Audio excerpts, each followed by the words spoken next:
ការពីវីដេអូផ្សិតដុតខ្ញុំលុកមុនហ្នឹងមានបងប្អូនក៏ប្រាប់ខ្ញុំថាផ្សិតច្បើងនេះយកទៅឆាជាមួយនឹងងាំងើក៏ឆ្ងាញ់ដែរខ្ញុំថាអីយ៉ាប្លែកមកមុខទៀតហើយអញ្ចឹងនៅក្នុងវីដេអូនេះខ្ញុំក៏មកសាកធ្វើជាមួយនឹងផ្សិតឆាងាំងើដែលអត់ដាក់សាច់ដាក់អីទេ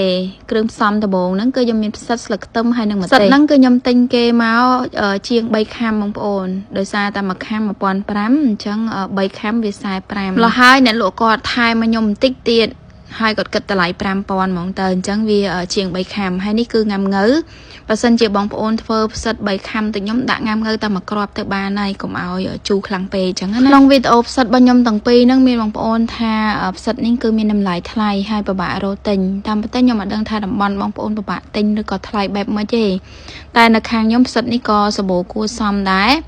ពេលខ្លះទៅដើរទៅឃើញសម្បូរគេលក់ហើយតម្លៃពេលខ្លះក៏មកខាំ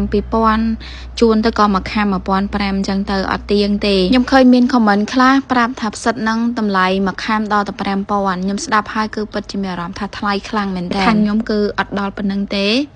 យ៉ាងថ្លៃមកខាំ2000អញ្ចឹងខ្ញុំទិញរាល់ដងគឺមកខាំតែ1500ទេទិញមួយម៉ាក់ខ្ញុំអញ្ចឹងណាសិតហ្នឹងមកដល់គឺខ្ញុំចិត្តជើងចិត្តអីស្អាតហើយយកទៅលាងទឹកជាមួយនឹងស្លឹកខ្ទឹមគឺខ្ញុំកាត់គល់កាត់អីឲ្យស្អាតអញ្ចឹងទៅម្ទេសហ្នឹងគឺទិញហ្នឹងគេលក់គាត់ហ្វ្រីទៀតទិញមកសម្រាប់ដាក់ជាមួយនៅក្នុងឆាហ្នឹងអញ្ចឹងយើងយកគ្រឿងទាំងអស់ហ្នឹងមកលាងជាមួយនឹងទឹកឲ្យបានស្អាតលាងស្អាតហើយគឺខ្ញុំដាក់សរោះនឹងកញ្ច្រែងផ្សិតណាធំគឺខ្ញុំពុះជាពីរផ្សិតណាតូចខ្ញុំឆាទាំងមូលហើយគ្រឿងផ្សំហ្នឹងគឺមានងាំងើមានស្លឹកខ្ទឹមមានខ្ទឹមសអញ្ច្រាមជាមួយនឹងម្ទេសបន្តិចងាំងើ2គ្រាប់ហ្នឹងគឺខ្ញុំហាន់វាស្ដើងដើម្បីឆាទៅវាឆាប់ចេញជាតិបើសិនជាបងប្អូនឆាផ្សិតតិចដូចខ្ញុំដាក់តែមួយគ្រាប់អីទៅបានហើយកុំឲ្យជូរខ្លាំងពេកបន្ទាប់ពីគ្រឿងផ្សំមានហើយឥឡូវគឺខ្ញុំចាប់ផ្ដើមឆាដំបូងដាក់ខ្លាញ់ចូលក្នុងខ្ទះពេលដែលខ្លាញ់ឡើងក្តៅហើយគឺដាក់ខ្ទឹមសអញ្ច្រាមកូរវាឡើងឈ្ងុយបន្ទាប់មកគឺដាក់ស្ករត្នោតចូលទៅបន្តិចចំពោះរសជាតិគឺយើងឆាទៅតាមចំណូលចិត្តកូរស្ករត្នោតឲ្យបានឡើងឈ្ងុយឡើងក្រហមតិចមកចាក់ទឹកត្រីចូលបន្ទាប់មកពេលដែលពុះហ្នឹងគឺចាប់ផ្ដើមដាក់ងាំងើហើយដាក់ផ្សិតទៅព្រមគ្នាហ្មងបន្ទាប់ពីដាក់ផ្សិតចូលហើយយើងឆាផ្សិតមកត្រឡប់ពីត្រឡប់ទៅ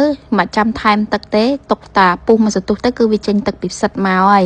អញ្ចឹងឆាហ្នឹងគឺខ្ញុំធ្វើអត់មានអីជាពិបាកទេបើសិនជាបងប្អូនមិនធ្លាប់សាកជាមួយនឹងមុខម្ហូបមួយមុខនេះអាចសាកធ្វើបានណាតពីផ្សិតយើងពុះបានមួយសន្ទុះហើយគឺខ្ញុំចាប់ផ្ដើមថែមគ្រឿងគឺមានប៊ីចេងជាមួយនឹងម្សៅស៊ុបបន្តិចហើយឆាគ្រឿងទាំងអស់ហ្នឹងឲ្យបានចូលសព្វជាមួយនឹងផ្សិតតពីដាក់គ្រឿងហើយភ្លក់ត្រូវរសជាតិអស់ហើយគឺខ្ញុំទុកឲ្យវាពុះមួយសន្ទុះដើម្បីឲ្យវាចូលជាតិហើយនឹងចេញទឹកចេញពីផ្សិតមកហើយឆានេះគឺខ្ញុំអត់បានថែមទឹកទេអញ្ចឹងបន្ទាប់ពីចូលជាតិហើយចុងក្រោយហ្នឹងគឺដាក់ស្លឹកខ្ទឹមជាមួយនឹងម្ទេសតិចៗទៅដើម្បីវាមានរសជាតិហឹរបើសិនជាអត់ចេះហឹរមិនចាំបាច់ដាក់ក៏បានដែរបន្ទាប់ពីដាក់ស្លឹកខ្ទឹមហើយកូរមកត្រឡប់ពីត្រឡប់ទៅបិទភ្លើងគឺឆ្អិនរួចរាល់ជាការស្រេចហើយឡើងឈ្ងុយតែម្ដងអរគុណបងប្អូនដែលបានខមមិនចែកម្លែកពីរបៀបធ្វើម្ហូបជាមួយខ្ញុំអញ្ចឹងណាបើសិនជាមានមុខម្ហូបអីថ្មីអាចខមមិនចែកម្លែកនៅខាងក្រោមវីដេអូនេះខ្ញុំនឹងសាកធ្វើតាមគ្រប់មុខម្ហូបដែលបងប្អូនចែកម្លែកបន្ទាប់ពីបានទស្សនាពីរបៀបធ្វើឆាផ្សិតងាំងើនេះហើយតើបងប្អូនយល់យ៉ាងណាដែរអាចខមមិនចែករំលែកនៅខាងក្រោមវីដេអូនេះបើសិនជាពេញចិត្តកុំភ្លេចជួយ share ឲ្យបានច្រើនផងដែរអរគុណដែលបានចូលទស្សនាជួបគ្នានៅវីដេអូក្រោយជម្រាបលាបាយបាយ